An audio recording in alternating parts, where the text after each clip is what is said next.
గౌరవ ఎస్పీ గారిని కూడా కలిసి మాట్లాడడం జరుగుతుంది.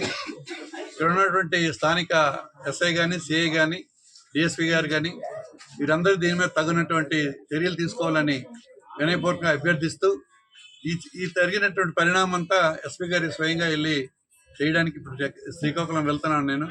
అలాగే అక్కడ శ్రీకాకుళం హాస్పిటల్లో కూడా హాస్పిటల్ పెద్దలతో డాక్టర్స్తో మాట్లాడి తగినటువంటి వైద్యం చేసేదానికి మరి చేయడం జరుగుతుంది.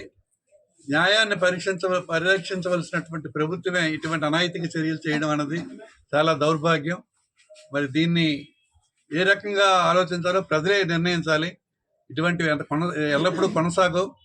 ఖచ్చితంగా మహారాక్షస చక్రవర్తులు కూడా కుప్పకూలిపోయిన సంఘటనలు చరిత్ర చెబుతుంది. మరి ఇవన్నీ ఇటువంటి తప్పులు జరిగితే దానికి తగినటువంటి ఫలితాలు ప్రజలే వాళ్ళకి తీర్పిస్తారని చెప్పి నేను భావిస్తాను. ఆమోదంతో శానిటైజేషన్ చేయమని చెప్పారు.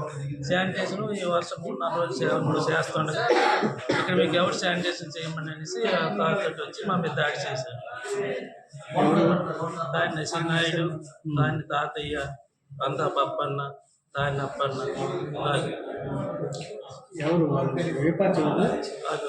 తెలుగుదేశం పార్టీ అండి మొదట. మీకు ఎవరు చేయమన్నాడు?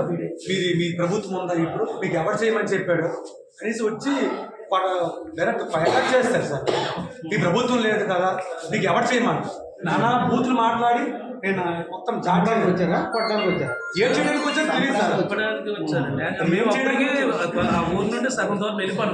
మేము పరిగెట్టి వెళ్తుండగా మేము స్పీడ్ ఈట్ మీద వస్తుండగా కర్ర కత్తితో ఎంతమంది?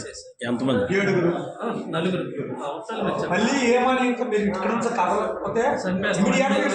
మీకు అంటే వెళ్ళిపోతున్నాడు సార్.